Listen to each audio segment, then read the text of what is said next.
Do you think that Social Security is doomed? Well, take a look at this and let me know your thoughts in the comments down below. Now, back in 2017, in order to fix Social Security's budget shortfall, which is estimated to be $12.5 trillion between 2034 and 2091, lawmakers would have to have done one of three things. Number one, raise revenue, aka increase taxes. Number two, cut back spending for Social Security. Or number three, do a combination of those two. Now take a look at this. Back in 2020, they said that the shortfall was now a whopping $16.8 trillion. So just 3 years later, an additional roughly $3 trillion added to the shortfall for Social Security. And now this month, July 2023, we're having committee hearings discussing the shortfalls of Social Security, and wait till you see this as they discuss the misconceptions of Social Security.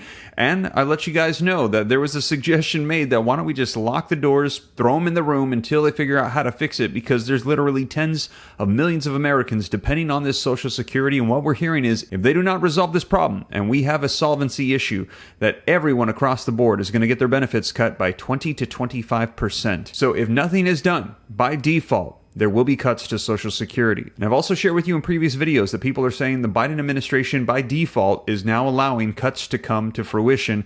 Something has to be done. His 4-point plan falls short. Now I'm going to let you see the committee hearing so that way you can see it for yourself. Let me know your thoughts in the comments down below. We have had several pieces of legislation proposed to reform Social Security, but we have not seen any of them get traction and go forward other than the Social Security 2100 Act. But still, there has been no action on this in the year of Social Security Reform 2023. And I have to ask, do you believe that Social Security is doomed and essentially cuts are going to be on the way due to a lack of funding? Let me know your thoughts, but let's go ahead and dive right in, take a look at this. Do me a quick favor, if you appreciate the updates, keeping you up to speed on everything that's happening with Social Security, our economy, a potential recession we're hearing about, politics, do me a quick favor, smash the like button, hit subscribe to stay up to date, and let's take a look at this video footage. Thank you, Mr. Chairman. I also want to thank you for holding this hearing, but also recognize we're just barely scratching the surface.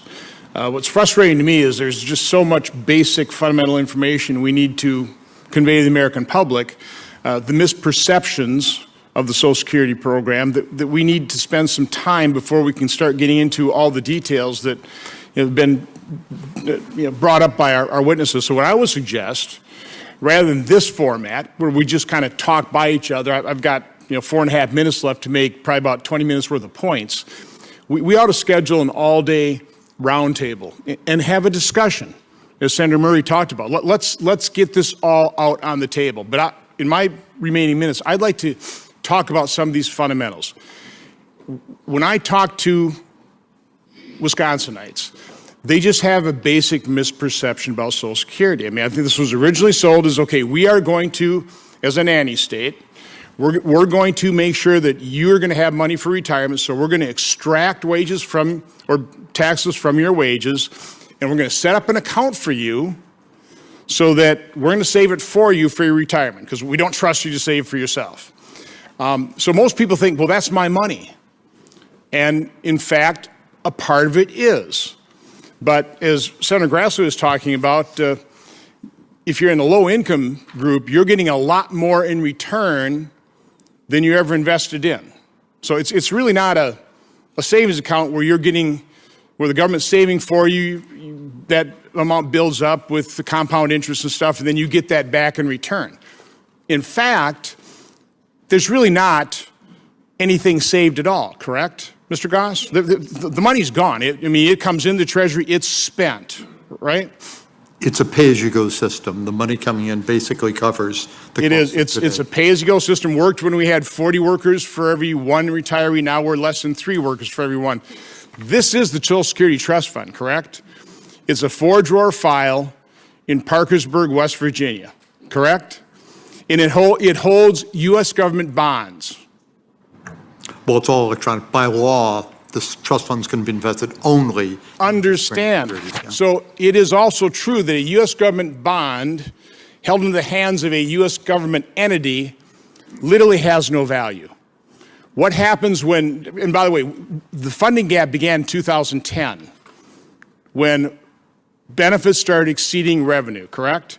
So now we start dipping into the trust fund. This gentleman pulls out a bond, sends it over to the Treasury, and says, pay us $50 billion. What does the Treasury do? They don't have $50 billion. They either just print it. I mean, Mr. Krause, what does the Treasury do? Well, the vast majority of the payments that are coming out of Social Security now are from current. Correct, but I mean, when we But we are running cash. we're dipping into this, and we're going to exhaust this accounting convention. That this thing's going to be empty in 2023. And that was intended in the 1980s. I understand, but again, I just want so the American public understands what's happening. Yeah. A bond of this gets turned over to the Treasury, and then what does the Treasury do? Well, the Treasury realizes the fact that Social Security has saved up this No, money, but again, what is avoiding borrowing from the the public. actual transaction? A $50 billion bond is handed over to the Treasury. What does the Treasury do with that $50 billion bond?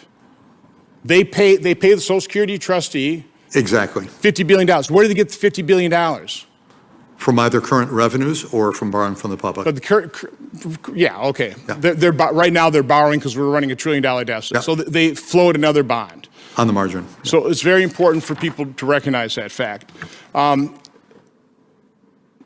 Biggs, talk about, again, the fact that the calculation of what you get in benefits somewhat tied to what you've contributed, but certainly not totally tied, correct?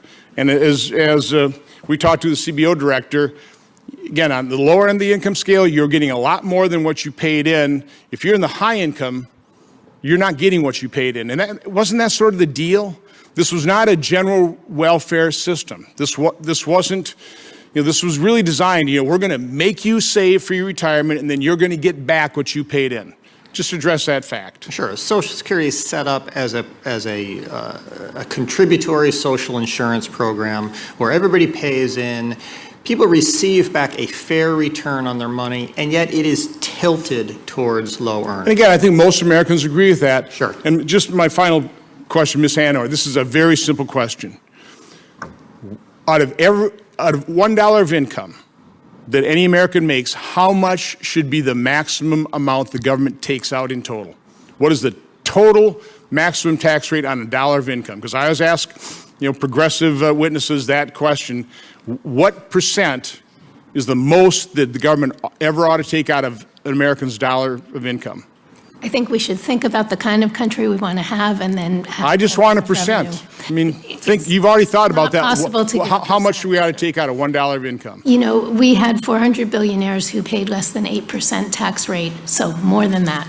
The top 1% pays 40% of all income taxes, okay? I don't know at what point in time is a fair share. It is telling that I can never get a progressive witness to tell me what the maximum percentage is they want to tax $1 of income. And you're not willing to do it Senator, either. when we consider all taxes, the top 1% pays about 24% of taxes. And they make but 22% of receives income. That's pretty fair. 22% of income. It They're strikes still me paying a that they higher can do a level of little tax bit than they more. get in the income. It So we can strikes argue with me that, but again, in a I'm just society asking. where the wealthiest are getting more and more of our income, they can afford to chip in more to maintain the systems that enable them to build that wealth in the first place. Mr. Chairman, this is why we need a longer discussion, so I don't have to be quite so rude in interrupting witnesses. We do need, the American public needs to hear this conversation. I think there could be all kinds of areas of agreement.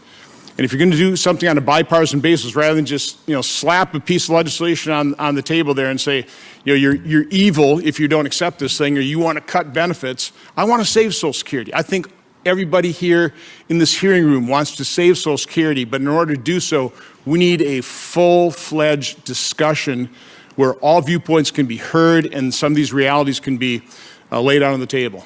Thank you, Mr. Chairman. So there you have it. Let me know your thoughts. A lot of interesting points brought up in this, and they're saying that a lot of people don't pay what they actually get out.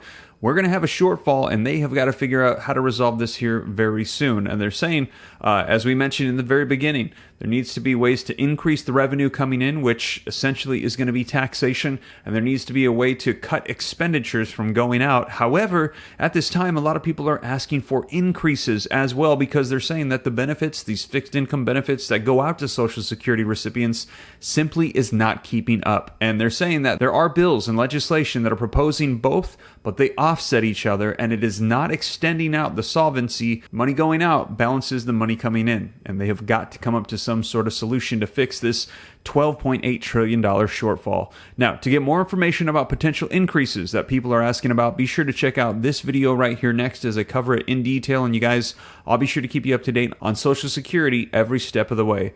But with that being said, thank you so much for joining me, and I'll catch you in the next one. Take care. God bless. This is Steve.